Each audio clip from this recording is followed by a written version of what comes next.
ಇಬ್ನು ಅಬ್ದುಲ್ಲಾ ಎಂದು ಕರೀತಾರೆ, ಅಬ್ದುಲ್ಲನ ಮಗ ಎಂದು ಕರೀತಾರೆ. ನೀವು ಹೇಳುವ ಹಾಗೆ ಈ ಬದುಕು ಸಾಧಿಸಲಿಕ್ಕೆ ಸಾಧ್ಯವಿಲ್ಲ ಎಂದು ಹೇಳಿದಾಗ ಅವರು ಹೇಳ್ತಾರೆ, ಪ್ರವಾದಿಗಳು ಏಕೆ ಸಾಧ್ಯ ಇಲ್ಲ? ಆಗ ಅವರು ಹೇಳ್ತಾರೆ, ಸುಳ್ಳು ಹೇಳದೆ ಈಗಿನ ಕಾಲದಲ್ಲಿ ವ್ಯಾಪಾರ ಮಾಡಲಿಕ್ಕೆ ಸಾಧ್ಯವೇ? ತೂಕಾಲತೆಯಲ್ಲಿ ಸ್ವಲ್ಪ ವಂಚನೆ ಮಾಡದೆ, ಕಲಬೆರಕೆ ಮಾಡದೆ ವ್ಯಾಪಾರ ಮಾಡಲಿಕ್ಕೆ ಸಾಧ್ಯವೇ? ಬಟ್ಟೆ ವ್ಯವಹಾರ ಮಾಡದೆ ಏನಾದರೂ ವ್ಯವಹಾರ ಮಾಡಲಿಕ್ಕೆ ಸಾಧ್ಯವೇ? ಆಗ ಪ್ರವಾದಿಯವರು ಹೇಳ್ತಾರೆ, ನನ್ನನ್ನು ನೋಡು, ನಾನು ನಿಮ್ಮೊಂದಿಗೆ ಎಂದಾದರೂ ಸುಳ್ಳು ಹೇಳಿದ್ದೇನೆ? ನಾನು ನಿಮಗೆ ಎಂದಾದರೂ ವಂಚನೆ ಮಾಡಿದ್ದೇನೆ? ನಾನು ಎಂದಾದರೂ ಬಟ್ಟೆಯ ವ್ಯವಹಾರ ಮಾಡಿದ್ದೇನೆ? ನಾನು ಎಂದಾದರೂ ಶರಾಬು ಕುಡಿದಿದ್ದೇನೆ? ಅವರ ಚಾರಿತ್ರ್ಯ ಜನರಲ್ಲಿ ಪ್ರಭಾವ ಬೀರ್ತಾ ಇದೆ. ಏನು ಸಂದೇಶವನ್ನು ಇವರು ಹೇಳ್ತಾ ಇದ್ದರು ಅದರಂತೆ ನಡೆದುಕೊಳ್ಳುತ್ತಾ ಇದ್ದಾರೆ. ಹಾಗೆಯೇ ಜನರು ಮಾಡುವಂತಹ ಏನೆಲ್ಲ ಕೆಡುಕುಗಳು, ಆ ಕೆಡುಕಿನ ವಿರುದ್ಧ ಅವರು ಮಾತಾಡ್ತಾರೆ. ಪ್ರವಾದಿಗಳನ್ನು ಯಾರು ಅನುಸರಿಸ್ತಾರೋ ಆ ಪ್ರವಾದಿಯ ಬಗ್ಗೆ ಎಲ್ಲ ಗ್ರಂಥಗಳಲ್ಲಿ ವಿವರ ಬಂದಿದೆ ಎಂದು ಪುರಾಣ ಹೇಳ್ತಾರೆ. ಬೈಬಲ್ನಲ್ಲಿ ಇದೆ, ತೌರಾತ್ ಮತ್ತು ಇಂಜಿನಲ್ಲಿ, ಓಲ್ಡ್ ಬೈಬಲ್, ನ್ಯೂ ಟೆಸ್ಟಮೆಂಟ್ ಇದೆ. ವೇದ ಅಂತ ಹೇಳುವಂತಹ ಭವಿಷ್ಯ ಪುರಾಣಗಳಲ್ಲಿ ಪ್ರವಾದಿಯವರ ಪ್ರಸ್ತಾಪ ಇದೆ. ಅಲ್ಲದೀನ ಯತ್ತಬಿಯೂನ ರಸೂಲನ್ ನಬಿಯಲ್ ಉಮ್ಮಿಯಲ್ಲದಿ ಯಜಿದೂನಹು ಮಕ್ತೂಬನ್ ಇಂದಹು ಫಿತ್ತೌರಾತಿ ವಲ್ ಇಂಜೀಲ್ ಯಅಮುರುಹುಂ ಬಿಲ್ ಮಅರೂಫಿ ವಯನ್ಹಾಹುಂ ಅನಿಲ್ ಮುನ್ಕರ್ ವಯುಹಿಲ್ಲು ಲಹುಂ ಅತ್-ತಯ್ಯಿಬಾತಿ ವಯುಹರ್ರಿಮು ಅಲೈಹಿಮುಲ್ ಖಬಾಯಿಸ್ ವಯದഉ ಅನ್ಹುಂ ಇಸ್ರಹುಂ ಅಲ್ ಅಗ್ಲಾಲ್ ಅಲ್ಲತಿ ಕಾನತ್ ಅಲೈಹಿಂ ವಲ್ಲದೀನ ಆಮನು ಬಿಹಿ ವಅಜ್ಜರು ವನಸರು ವತ್ತಬೌ ನೂರಲ್ಲದಿ ಉನ್ಸಿಲ ಮಅಹು. ಅಂದರೆ ತೌರಾತ್ ಅಥವಾ ಓಲ್ಡ್ ಟೆಸ್ಟ್ಮೆಂಟ್, ನ್ಯೂ ಟೆಸ್ಟ್ಮೆಂಟ್ ನಲ್ಲಿ ಪ್ರಸ್ತಾಪಿಸಲ್ಪಟ್ಟ ಆ ನಿರಕ್ಷರಿಯಾದ ಪ್ರವಾದಿ, ಭವಿಷ್ಯ ಪುರಾಣದಲ್ಲಿ ಪ್ರಸ್ತಾಪಿಸಲ್ಪಟ್ಟಂತಹ ಆ ನಿರಕ್ಷರಿಯಾದ ಪ್ರವಾದಿ, ಆ ಪ್ರವಾದಿಯನ್ನು ನೀವು ಅನುಸರಿಸಿರಿ. ಆ ಪ್ರವಾದಿ ಏನು ಮಾಡುತ್ತಾರೆ ಎಂಬುದನ್ನು ಜನರಿಗೆ ಒಳಿತನ್ನು ಆಜ್ಞಾಪಿಸುತ್ತಾರೆ, ಕೆಡುಕನ್ನು ವಿರೋಧಿಸುತ್ತಾರೆ. ಶುದ್ಧವಾದ ವಸ್ತುಗಳನ್ನು ಅವರಿಗೆ ಧರ್ಮಬದ್ಧಗೊಳಿಸುತ್ತಾರೆ, ಕೆಟ್ಟದಾದ ವಸ್ತುಗಳನ್ನು ಅವರಿಗೆ ಧರ್ಮ ಬಾಹಿರಗೊಳಿಸುತ್ತಾರೆ. ಆ ಪ್ರವಾದಿಯ ಬಗ್ಗೆ ಹೇಳಲು, ಆ ಪ್ರವಾದಿಯ ಮೇಲೆ ನೀವು ವಿಶ್ವಾಸ ಕಾಯ್ದುಕೊಂಡು ಜೀವಿಸಿ, ಆಗ ನಿಮ್ಮ ಜೀವನದಲ್ಲಿ ನೆಮ್ಮದಿಯನ್ನು ಕಾಣಬಹುದು, ಸುಖವನ್ನು, ಶಾಂತಿಯನ್ನು, ಸುಭಿಕ್ಷೆಯನ್ನು ಕಾಣಬಹುದು. ಆ ಪ್ರವಾದಿಯನ್ನು ಮಕ್ಕಳ ಜನರು ಅವರ ಹುಟ್ಟೂರಿನಲ್ಲಿ ಅವರಿಗೆ ಅನೇಕ ಈ ಸಂದೇಶ ಹೇಳುವುದರೊಂದಿಗೆ ಒಬ್ಬನೇ ದೇವ ಅಂತ ಹೇಳುವಾಗ ಅಲ್ಲಿ ಜನರು ಅವರ ಶತ್ರುಗಳಾಗ್ತಾರೆ. ಒಬ್ಬನೇ ದೇವ ಎಂಬುದು ಎಲ್ಲ ಧರ್ಮಗ್ರಂಥಗಳಲ್ಲಿ ಇರುವಂತಹದ್ದು. ಪ್ರವಾದಿಯವರು ಹೊಸ ವಿಷಯವನ್ನು ಹೇಳಲಿಲ್ಲ. ಮೊದಲು ಬಂದಂತಹ ಗ್ರಂಥಗಳಲ್ಲಿ ಏನಿತ್ತು ಅದನ್ನೇ ಅವರು ಸಮರ್ಥಿಸ್ತಾ ಇದ್ದರು. ಈಗಲೂ ನಾವು ನೋಡಬಹುದು, ಯಾವುದೇ ಧರ್ಮ ಗ್ರಂಥಗಳನ್ನು ನೋಡಿದರೆ ಏಕದೇವ ವಿಶ್ವಾಸವನ್ನು ಕಾಣಬಹುದು.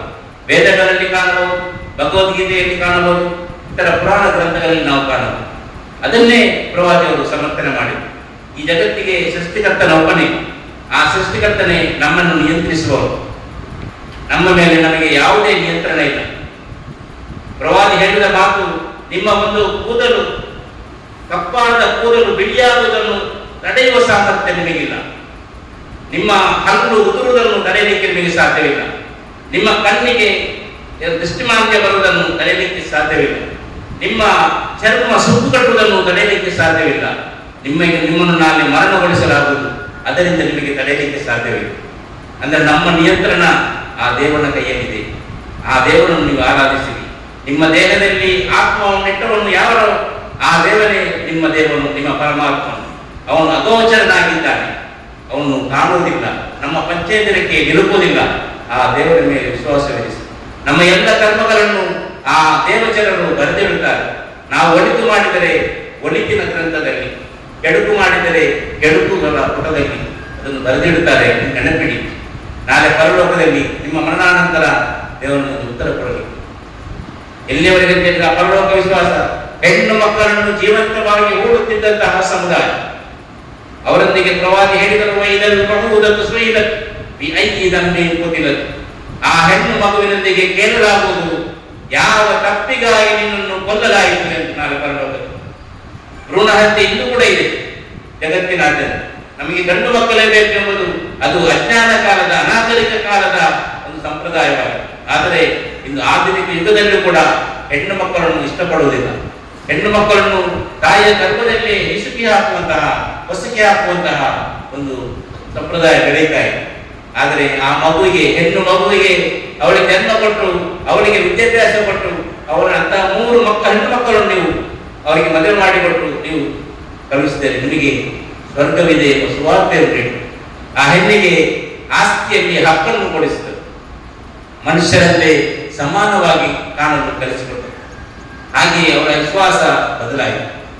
ಆ ಪ್ರವಾದಿ ಏನು ಹೇಳಿದರು ಅದರಂತೆ ಜನರು ಬದುಕಿದಾಗ ಅಲ್ಲಿ ನೆಮ್ಮದಿಯ ವಾತಾವರಣ.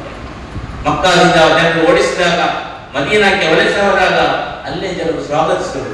ಯಾವ ಕಾರಣಕ್ಕಾಗಿ ಹೇಳಿದರೆ, ಒಂದು ಧರ್ಮ ಇಲ್ಲಿ ಬರುತ್ತಾ ಇದೆ, ಈ ಧರ್ಮ ನಮ್ಮ ಊರಿಗೆ ಬೇಕು, ಇದು ಸರಾಬನ್ನು ವಿರೋಧಿಸುತ್ತದೆ, ಸರಾಬು ಕುಟುಂಬಗಳನ್ನು ಛಿದ್ರಗೊಳಿಸ್ತಾ ಇದೆ, ಇಲ್ಲಿ ಬಡ್ಡಿಯನ್ನು ಕೂಡ ಇದು ನಿಷೇಧಿಸುತ್ತದೆ, ಬಡ್ಡಿ ಅನೇಕ ಜನರ ಆತ್ಮಹತ್ಯೆಗೆ ಕಾರಣವಾಗಿದೆ, ಇಲ್ಲಿ ವ್ಯಭಿಚಾರ ಇರಬಾರದು, ಇಲ್ಲಿ ಜೂಜಾಟ ಇರಬಾರದು, ಇಲ್ಲಿ ಇಂಥ ಒಂದು ಧರ್ಮ ನಮ್ಮ ಊರಲ್ಲಿ ಬೇಕೆಂದು ಕೆಲವರು ಆ ಊರಿನಲ್ಲಿ ಸ್ವಾಗತಿಸಿದರು.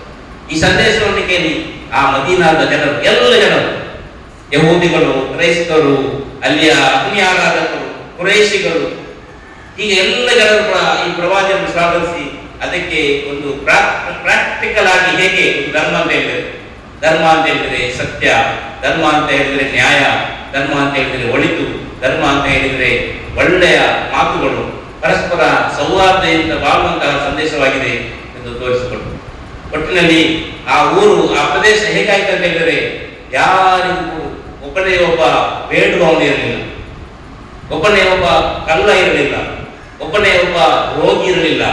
ಇದು ಪ್ರವಾದಿಯವರ ಆ ಮಾತನ್ನು ಅನುಸರಿಸಿ ಬದುಕಿದ ಕಾರಣ. ಎಲ್ಲಿಯವರೆಗೆ ಅಂತ ಹೇಳಿದರೆ, ಒಬ್ಬನೇ ಒಬ್ಬ ಸಾಲಗಾರ ಇರಲಿಲ್ಲ, ಯಾರಿಗೂ ಸಾಲ ಇರದಂತಹ ಒಂದು ವಾತಾವರಣ ಸೃಷ್ಟಿಯಾಗಿದೆ. ಪ್ರವಾದಿಯವರು ಝಕಾತ್ನ ಮೂಲಕ ಸಂಗ್ರಹಿಸಿದ ಹಣವನ್ನು ಬಡಬಗ್ಗರಿಗೆ ಹಂಚಿಸಿದರು. ಇಲ್ಲ, ಯಾರಲ್ಲಿ ಹಣ ಇತ್ತೋ ಅವರಿಂದ ಪಡೆದು ಬಡವರಿಗೆ ನೀಡಿ ಕೊಡಿಸಿದರು. ಇದರಿಂದ ಈ ಅಂತರ ಏನಿತ್ತು, ಶ್ರೀಮಂತ ಮತ್ತು ಬಡವ, ಇದು ಕೂಡ ಇಲ್ಲದಾಯಿತು. ಶ್ರೀಮಂತರೊಂದಿಗೆ ಬಡವರಿಗೆ ಕೂಡ ಪ್ರೀತಿ, ಶ್ರೀಮಂತರಿಗೆ ಬಡವರ ಮೇಲೆ ಕೂಡ ಪ್ರೀತಿ, ಇಂಥ ಒಂದು ವಾತಾವರಣ ಸೃಷ್ಟಿಯಾಗಿದೆ. ಒಟ್ಟಿನಲ್ಲಿ ಪ್ರವಾದಿ ಮೊಹಮ್ಮದರು ಒಂದು ಉತ್ತಮ ಸಮಾಜ ನಿರ್ಮಾಣ ಮಾಡಿ ಈ ಜಗತ್ತಿಗೆ ತೋರಿಸಿಕೊಟ್ಟರು. ಅವರ ಸಂದೇಶವನ್ನು ತಲುಪಿಸಬೇಕಾದುದು ಅವರ ಮೇಲೆ ವಿಶ್ವಾಸವಿಟ್ಟಂತಹ ಎಲ್ಲ ಮುಸ್ಲಿಮರ ಬಾಧ್ಯತೆಯಾಗಿದೆ ಎಂದು ಕುರಾನ್ ಹೇಳಿದೆ.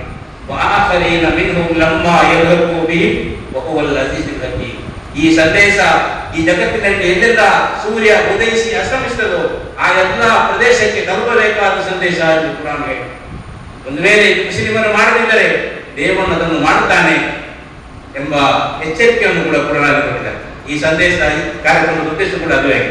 ಆ ಪ್ರವಾದಿ ಮೊಹಮ್ಮದ್ ಸಲ್ಲಲ್ಲಾಹು ಅಲೈಹಿ ವಸಲ್ಲಂಗೆ ನೀವು ಅರಿಯಿರಿ, ನಿಮ್ಮ ಜೀವನಕ್ಕೆ ಅನೇಕ ಮಾರ್ಗದರ್ಶನಗಳನ್ನು ನೀಡುತ್ತಾರೆ. ಅದು ನಿಮ್ಮ ವ್ಯಾಪಾರದ ವಿಷಯವಾಗಿರಲಿ, ಕುಟುಂಬದ ವಿಷಯವಾಗಿರಲಿ, ರಾಜಕೀಯ ವಿಷಯವಾಗಿರಲಿ, ಆಡಳಿತದ ವಿಷಯವಾಗಿರಲಿ, ಅಥವಾ ಆರ್ಥಿಕ ವಿಷಯವಾಗಿರಲಿ, ಎಲ್ಲ ವಿಷಯಗಳ ಬಗ್ಗೆ ಅವರು ನಮಗೆ ಮಾರ್ಗದರ್ಶನ ನೀಡುವಂತಹ ಒಬ್ಬ ಮಹಾನ್ ವ್ಯಕ್ತಿತ್ವವಾಗಿದ್ದಾರೆ ಪ್ರವಾದಿ ಮೊಹಮ್ಮದ್ ಸಲ್ಲಲ್ಲಾಹು ಅಲೈಹಿ ವಸಲ್ಲಂ.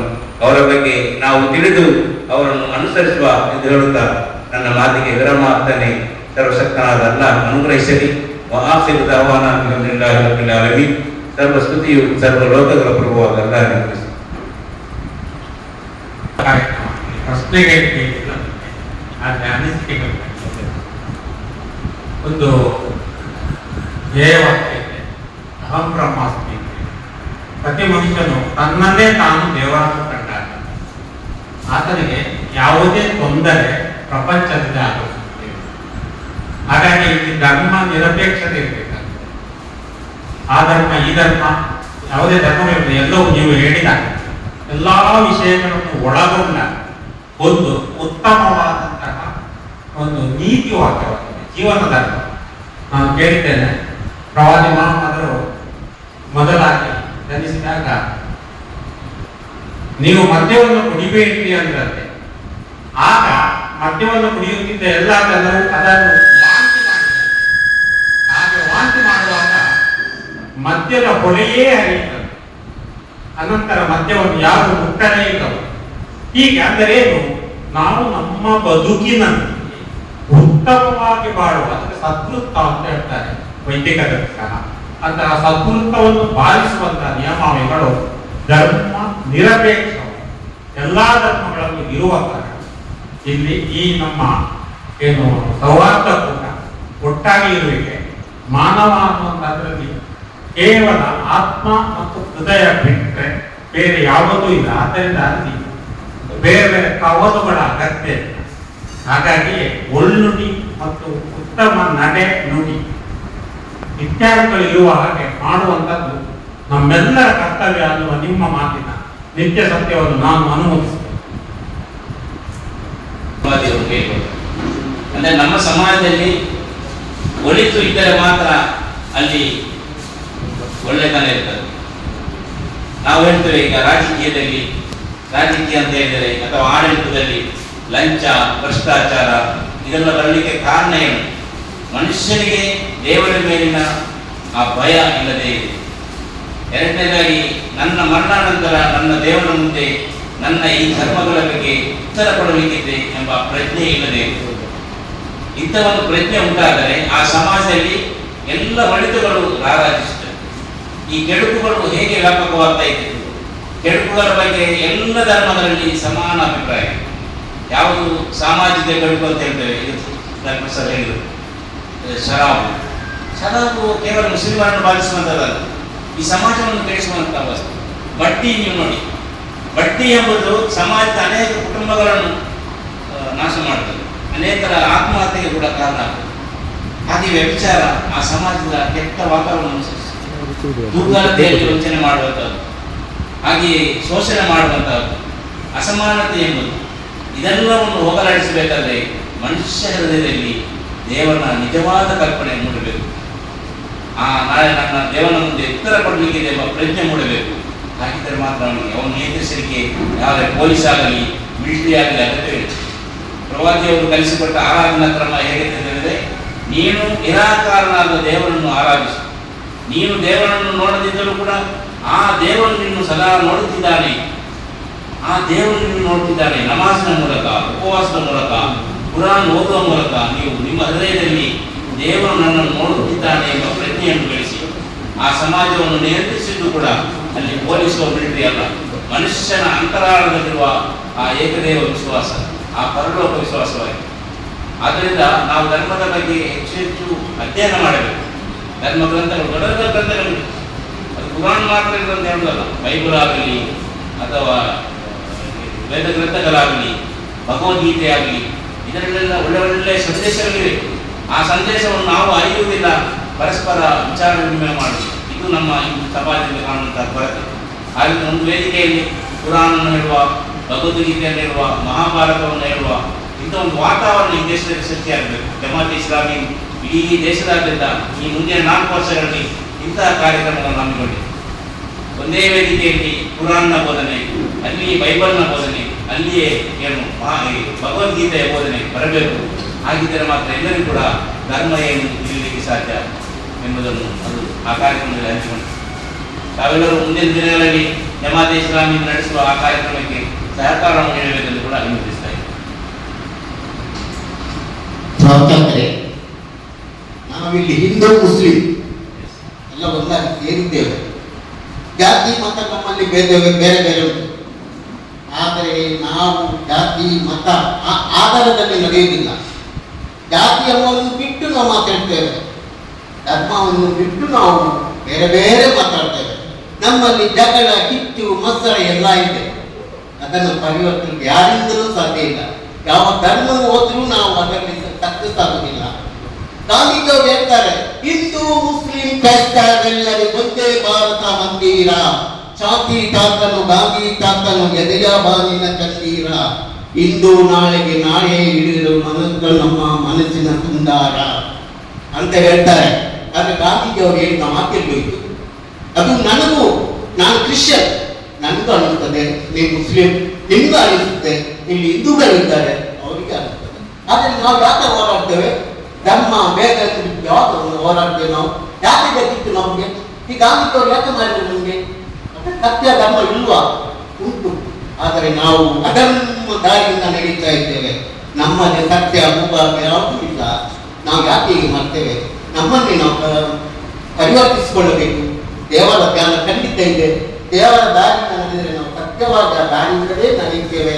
ಆದರೆ ನೀವು ಪ್ರವಚನ ಕೊಡ್ತೀವಿ, ಹಿಂದೂ ಮುಸ್ಲಿಂ ಕ್ರೈಸ್ತ, ಹಿಂದೂ ಧರ್ಮ ಕ್ರೈಸ್ತ ಧರ್ಮ ಮುಸ್ಲಿಂ ಧರ್ಮ ಅಂತ ಎಲ್ಲ ಹೇಳಿದ್ರಿ. ಎಲ್ಲ ಧರ್ಮ ನಮ್ಮೊಳಗೆ ಉಂಟು. ಯಾಕೆ ನಮ್ಗೆ ಕಿಚ್ಚು? ನನಗೆ ಅದು ಒಂದೂ ತಿಳಿಯುತ್ತಾ ಇಲ್ಲ. ಆದರೆ ನಾವು ಇವತ್ತು ಇರ್ತೇವೆ, ನಾಳೆ ಇಲ್ಲ, ನಾವು ಈ ಸ್ವಾಮಿ ಪಾದದಲ್ಲಿ ಸೇರುತ್ತೇವೆ. ದೇವರು ನಮ್ಮನ್ನು ಕರೀತಾರೆ, ನಾವು ಅದಕ್ಕೆ ಹೋಗಲೇಬೇಕು, ಅವರ ಮಾತಿಗೆ ಕರೆ ಕೊಟ್ಟಬೇಕು ಅಂತ ನನ್ನ ಜೀವನ ಇದಕ್ಕಾಗಿ ನೀವು ಸಂದೇಶ ಕೊಟ್ಟಿದ್ದು ನಾವು ಕೇಳ್ತಾ ಇದ್ದೇವೆ. ಗಾಂಧಿಯ ತತ್ವ ಏನಂತ ಹೇಳಿದ್ರೆ, ಮನುಷ್ಯನ ಹೃದಯದಲ್ಲಿ ಅವನ ವಿಚಾರ ಬದಲಾಗಬೇಕು, ಚಿಂತನೆ ಬದಲಾಗಬೇಕಂತೆ. ನಾನು ಬದಲಾಗದೆ ಈ ಸಮಾಜ ಬದಲಾಗಬೇಕಂತ ಹೇಳಿದ್ರೆ ಸಾಧ್ಯವಿಲ್ಲ ಎಂಬುದಾಗಿದೆ ತಾವು ಹೇಳಿದ ಮಾತಿನ ಸಂದೇಶ. ಅದರ ವ್ಯಕ್ತಿ ಸ್ವತಃ ತಾನು ತನ್ನನ್ನು ಬದಲಾಯಿಸಿದಾಗ ಈ ಸಮಾಜ ಕೂಡ ಬದಲಾಗ್ತದೆ. ಪ್ರವಾದಿ ಮೊಹಮ್ಮದ್ ಸಲ್ಲಲ್ಲಾಹು ಅಲೈಹಿ ವಸಲ್ಲಂ ಕೂಡ ಅದನ್ನೇ ಮಾಡಬೇಕು. ಜನರ ಹೃದಯದಲ್ಲಿ ಅವರ ವಿಚಾರವನ್ನು ಬದಲಿಸಬೇಕು. ಎಲ್ಲಿಯವರೆಗೆ ವಿಚಾರ ಬದಲಾಗುವುದಿಲ್ಲವೋ, ವಿಚಾರ ಸಕಾರಾತ್ಮಕವಾಗಿ ಬರುವುದಿಲ್ಲವೋ, ಆಗ ಅಲ್ಲಿಯವರೆಗೆ ಅದು ಆ ಸಮಾಜ ಒಳ್ಳೆಯ ಸಮಾಜ ಆಗುವುದಿಲ್ಲ. ಇದ್ರೆ ತಾವು ಹೇಳಿದ ಆ ಸಂದೇಶದ ಅಥವಾ ಬಹಳ ಒಳ್ಳೆಯ ಕಾರ್ಯಕ್ರಮ. ಈ ಕಾರ್ಯಕ್ರಮದ ಬಗ್ಗೆ ಹೇಳೋದಾದ್ರೆ ಸಂವಾದದ ಬಗ್ಗೆ ಬಹಳ ಒಳ್ಳೆಯ ರೀತಿಯಲ್ಲಿ ಹೇಗೆ ಮಾನವ ಧರ್ಮವನ್ನು ಪಾಲಿಸಬೇಕು ಅಂತ ನಮಗೆಲ್ಲರಿಗೆ ನೀವು ಹೇಳ್ತೀವಿ. ಇವತ್ತು ನಮ್ಮ ಡಾಕ್ಟರ್ ಸುಭಾಷ್ ಪಕ್ಕಲಂತ ಬರೀ ಒಳ್ಳೆಯ ರೀತಿಯಲ್ಲಿ ನಿಮಗೆ ಅದರ ಬಗ್ಗೆ ಕೂಡ ಮಾತಾಡಿದ್ದಾರೆ. ಇಂಥ ಕಾರ್ಯಕ್ರಮಗಳು ಆಗಬೇಕು. ಯಾಕಂದರೆ ಇವತ್ತು ಎಲ್ಲ ಧರ್ಮದವರು ಇಲ್ಲಿದ್ದಾರೆ. ಇಂಥ ಕಾರ್ಯಕ್ರಮ ಮಾಡಿದ್ದ ಆಯೋಜನೆ ಮಾಡಿದಂಥ ನಿಮಗೆ ನಿಜವಾಗಲೂ ನಾನು ಶುಭಾಶಯ ಮತ್ತು ಅಭಿನಂದನೆ ಸಲ್ಲಿಸ್ತೇನೆ. ಈಗ ನಮಗೆ ಮಾನವ ಧರ್ಮವನ್ನು ಪಾಲಿಸಲು ಯಾವ ವಿಚಾರ ಗೊತ್ತಿರುವುದಿಲ್ವ, ಅದನ್ನು ಇಂತಹ ಚರ್ಚೆಗಳನ್ನು ಬಂದಾಗ ಅದರ ಉತ್ತರದಿಂದ ನಮಗೆ ಗೊತ್ತಾಗುತ್ತೆ. ಇವತ್ತು ಹಿರಿಯವರಿದ್ದೀರಿ, ನಾನು ಏನು ಕ್ವಶನ್ ಕೇಳಿದ್ದಿಲ್ಲ, ಬಟ್ ಇಂಥ ಏನೆಲ್ಲ ಈ ನಮ್ಮ ಗ್ರಂಥಗಳ ಬಗ್ಗೆ, ಧಾರ್ಮಿಕ ಸಭೆಗಳ ಬಗ್ಗೆ ವಿಚಾರ ಹೇಳಿದ್ರಿ, ಸಾಕಾರ ಮಾಡಬೇಕು 100%. ಇಂಥ ಚಿಕ್ಕ ಊರಲ್ಲಿ ನೀವುಗಳು ಎಲ್ಲರನ್ನು ಕರೆದು ಇಂಥ ಒಂದು ಸಂವರ್ಧಕೂಟ ಮಾಡುವಂಥದ್ದು, ಇದನ್ನು ದೊಡ್ಡ ಮಟ್ಟದಲ್ಲಿ ಮಾಡುವಂತ ಆಗಲಿ ಅಂತ ಹೇಳುತ್ತಾ ನನಗೆ ಅವಕಾಶ ಕೊಟ್ಟದ್ದು ಧನ್ಯವಾದ ಅರ್ಪಿಸ್ತೇನೆ.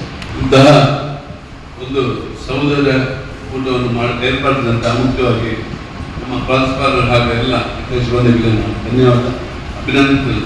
ಯಾಕೆಂದರೆ ನಾನು ಪ್ರತಿಯೊಂದು ಕಾರ್ಯಕ್ರಮಕ್ಕೂ ಇಲ್ಲಿ ಹಾಜರಾಗ್ತೇನೆ. ಅದು ಇಂತಹ ಒಂದು ಕಾರ್ಯಕ್ರಮ ಹಾಜರಾಗಲಿಲ್ಲ. ಕಳೆದ ವರ್ಷ ಕೂಡ ಹಾಜರಾಗದೆ ತಡ ಆಯಿತು. ಇವತ್ತು ಸ್ವಲ್ಪ ತಡ ಆಯಿತು. ಆದ್ದರಿಂದ ಚಿಕ್ಕ ವಚನ ಆ ಸಂದೇಶ ಕೊಡುವಾಗ ಅದರಲ್ಲಿ ಭೇದ ಭಾವ ಎಂಬುದಿಲ್ಲ. ಅದರಲ್ಲಿ ಹಿಂದೂ ಮುಸ್ಲಿಂ ಕ್ರೈಸ್ತ ಎಂಬುದಿಲ್ಲ. ಎಲ್ಲರಿಗೆ ಲಭಿಸುವಂಥ ಸಂದೇಶ ಎಲ್ಲ ಮನುಷ್ಯರಿಗೆ ಈಚ್ ಒನ್. ಸೊ ನಾನು ಎಂತ ಹೇಳ್ತೀನಿ, ಇಂತಹ ಒಂದು ಸಂದೇಶ ನೀವು ಕೊಡುವಾಗ ಅದು ತುಂಬ ಜೊತೆಗೆ ಲಭಿಸಬೇಕು. ತುಂಬ ಜನ ದೊಡ್ಡ ಸಂಖ್ಯೆಯಲ್ಲಿರುವ ಜಾಗದಲ್ಲಿ ನೀವು ಕೊಟ್ಟರೆ ಅಲ್ಲಿ ತುಂಬ ಉತ್ತಮ ಅಂತ ನನ್ನ ಅನಿಸಿಕೆ. ಯಾಕಂದರೆ ನಾನು ಈಗ ನೀವು ಮಾತಾಡ್ತಿರೋಲ್ಲ ಹೇಳೋ ಸಂದೇಶ, ನಾನು ಲ್ಯಾಂಡ್ ಚೇರ್ಮನ್ ಆಗಿದ್ದೇನೆ. ನಾನು ಆಗಲೇ ಒಂದು ಗಮನ ಕೊಟ್ಟೆ, ನನ್ನದೊಂದು ಕೆಲವು ಈವೆಂಟ್ಸ್ ಉಂಟು. ನಿಮ್ದು ಹಬ್ಬ ಬರ್ತದಲ್ಲ, ಆ ಹಬ್ಬದಲ್ಲಿ ಒಂದು ಕಾರ್ಯಕ್ರಮ ಉಂಟು.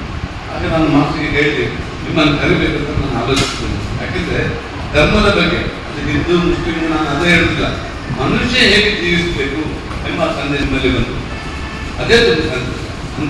ಇಂತಹ ಒಂದು ಸಂದೇಶ ಎಲ್ಲರಿಗೂ ಬರಲಿ ಅಂತ ಹೇಳ್ಕೊಂಡು ನನ್ನ ಈಗ ಮಾತು ಇಲ್ಲಿ ಸೇರಿರುವಂಥ ಎಲ್ಲ ಹಿರಿಯರಿಗೂ ನನ್ನ ವಂದನೆಯನ್ನು ಸಲ್ಲಿಸುತ್ತಾ ಪ್ರವಾದಿ ಮೊಹಮ್ಮದ್ ಇವರ ಸಂದೇಶ ಅಭಿಯಾನದ ಇದರಲ್ಲಿ ಭಾಗವಹಿಸಲಿಕ್ಕೆ ಆಗಿದೆ. ಅವರೆಲ್ಲ ಬಂದಿದ್ದಾರೆ.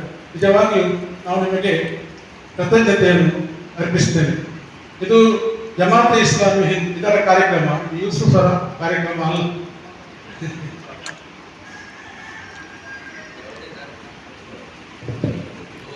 ಕೊನೆಯ ಹಂತದಲ್ಲಿದ್ದೇವೆ. ಏಕೆಂದರೆ ನಾವು ಮೊದಲೇ ತಿಳಿಸಿದ ಹಾಗೆ ಕೆಲವರು ಬೇರೆ ಕಾರ್ಯಕ್ರಮಗಳಲ್ಲಿ ಹೋಗಲಿಕ್ಕೆ ಇರುವುದರಿಂದ ನಾವು ಹೇಳಿದ್ದೇವೆ ಮೊದಲೇ ಸಮಯಕ್ಕೆ ಸರಿಯಾಗಿ ಕಾರ್ಯಕ್ರಮ ಪ್ರಾರಂಭಿಸುತ್ತೇವೆ ಮತ್ತು ಸರಿಯಾದ ಸಮಯಕ್ಕೆ ಕಾರ್ಯಕ್ರಮವನ್ನು ಕೊನೆಗೊಳಿಸುತ್ತೇವೆ ಎಂದು. ಅದೇ ಮಾತಿನಂತೆ ನಾವು ಸರಿಯಾದ ಸಮಯಕ್ಕೆ ಕಾರ್ಯಕ್ರಮವನ್ನು ಮುಗಿಸುತ್ತಿದ್ದೇವೆ ಮತ್ತು ಈ ಕಾರ್ಯಕ್ರಮಕ್ಕೆ ಅತ್ಯಂತ ಪ್ರೀತಿಯಿಂದ ಈ ಕಾರ್ಯಕ್ರಮಕ್ಕೆ ಬಂದಂತ ಎಲ್ಲ ನಮ್ಮ ಅತಿಥಿಗಳು, ಪ್ರತಿಯೊಬ್ಬರು ಇಲ್ಲಿ ಅತಿಥಿಗಳು, ಯಾರು ಕೂಡ ಇಲ್ಲಿ ಸ್ಟೇಜ್ ಬೇರೆ ನಾವು ಮಾಡಿದ್ದು ಪ್ರತಿಯೊಬ್ಬರು ಒಂದೇ ವೇದಿಕೆ ಎಂಬ ನೆಲೆಯಲ್ಲಿ ಈ ಕಾರ್ಯಕ್ರಮವನ್ನು ಆಯೋಜಿಸಿದ್ದೇವೆ ಮತ್ತು ಪ್ರತಿಯೊಬ್ಬರಿಗೂ ನಮ್ಮ ಪ್ರೀತಿಪೂರ್ವಕ ಕೃತಜ್ಞತೆಗಳನ್ನು ಅರ್ಪಿಸುತ್ತಾ ನಮ್ಮ ಈ ಕಾರ್ಯಕ್ರಮವನ್ನು ಇಲ್ಲಿಗೆ ಮುಕ್ತಾಯಗೊಳಿಸುತ್ತಿದ್ದೇವೆ. ಮತ್ತು ಒಂದು ಸಣ್ಣ ಸ್ವೀಟ್ ಬಾಕ್ಸ್ ಇದೆ, ಹೋಗುವಾಗ ಅದನ್ನು ಕೂಡ ಸ್ವೀಕರಿಸಿ ಇಲ್ಲಿಂದ ವಿರಮಿಸಬೇಕೆಂದು ಕೇಳಿಕೊಳ್ಳುತ್ತೇವೆ. ನಿಮಗೆಲ್ಲರಿಗೂ ಮತ್ತೊಮ್ಮೆ